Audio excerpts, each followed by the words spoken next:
पुराणों के अनुसार देवताओं के राजा इंद्र हैं और इनके दरबार में एक से एक सुंदर अप्सराएं रहती हैं। अप्सराओं के विषय में ऐसा कहा जाता है कि इनका यौवन कभी ढलता नहीं है, यानी यह हमेशा जवान और खूबसूरत दिखती हैं। अपने रूप और यौवन से यह स्वर्ग लोक की शोभा बढ़ाती हैं। साथ ही अपने नृत्य और अदाओं से देवताओं का मनोरंजन भी करती हैं। देवराज इंद्र इनका कूटनीतिक इस्तेमाल अपने शत्रुओं को पराजित करने में भी करते हैं। पुराणों में कई ऐसी कथाएं मिलती हैं जिसमें बताया गया है कि इंद्र ने अपने सिंहासन छिन जाने के डर से तपस्या में लीन तपस्वियों के पास अप्सराओं को भेजा है। अप्सराओं ने अपने रूप और यौवन से तपस्वियों को तपस्या से हटाकर घर गृहस्थी में लगा दिया। इसी तरह का एक काम जब इंद्र ने अप्सरा से करवाया तो स्वर्ग की सबसे सुंदर अप्सरा उर्वशी का जन्म हुआ। एक समय भगवान विष्णु ने नर और नारायण के रूप में अवतार लिया। नर और नारायण भगवान शिव को प्रसन्न करने के लिए केदार खंड में उस स्थान पर तपस्या करने लगे जहां पर आज बद्रीनाथ धाम है। इनकी तपस्या से इंद्र परेशान होने लगे। इंद्र को लगने लगा कि नर और नारायण इंद्रलोक पर अधिकार न कर ले, इसलिए इंद्र ने अप्सराओं को नर और नारायण के पास तपस्या भंग करने के लिए भेजा। लेकिन नर और नारायण इनकी ओर आकर्षित नहीं हुए, बल्कि नारायण ने इंद्र की अप्सराओं से भी सुंदर अप्सरा को अपनी जंघा से उत्पन्न कर दिया। इस अप्सरा का नाम उर्वशी रखा। नारायण ने इस अप्सरा को इंद्र को भेंट कर दिया। उर्वशी स्वर्ग की सबसे सुंदर अप्सरा थी, इसलिए सभी देव इनके रूप पर मोहित थे। इसके बावजूद भी उर्वशी का हृदय पृथ्वी पर रहने वाले एक मनुष्य पर आ गया।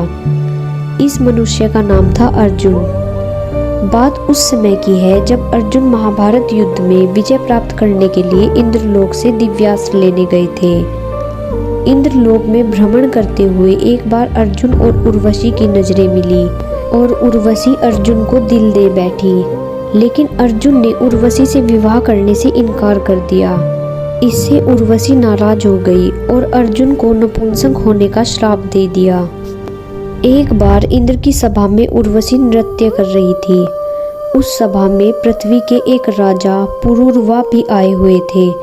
नृत्य करते हुए जब उर्वशी की दृष्टि पुरूरवा पर गई तो वह मोहित हो गई। इससे उर्वशी का ताल बिगड़ गया और इस पर इंद्र ने उर्वशी को पृथ्वी लोक में जाने का श्राप दे दिया।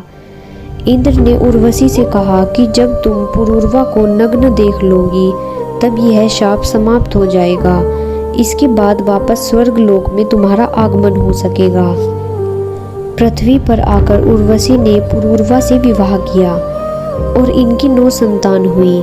काफी समय बीत जाने के बाद गंधर्वों के मन में उर्वशी को वापस स्वर्ग लाने की इच्छा हुई। गंधर्वों ने विश्वावसु नामक गंधर्व को उर्वशी के मेष चुराने के लिए भेजा। जिस समय विश्वावसु मेष चुरा रहा था उस समय पुरूरवा नग्न अवस्था में थे। आहट सुनकर पुरूरवा उसी अवस्था में विश्वासु को पकड़ने दौड़े। अवसर का लाभ उठाकर गंधर्वों ने उसी समय प्रकाश कर दिया, जिससे उर्वशी ने पुरूरवा को नग्न देख लिया। इसके बाद उर्वशी वापस स्वर्ग चली गई। अर्जुन पुरूरवा के वंशज थे, इसलिए उन्होंने उर्वशी को माता के रूप में स्थान दिया। यही कारण था कि अर्जुन ने रूपवती अप्सरा के प्रेम प्रस्ताव को ठुकरा दिया। दोस्तों, अब तो आप जान गए होंगे कि स्वर्ग लोक की सबसे सुंदर अप्सरा का जन्म कैसे हुआ। अगर वीडियो पसंद आया हो तो वीडियो को लाइक और चैनल को सब्सक्राइब करें। Thank you.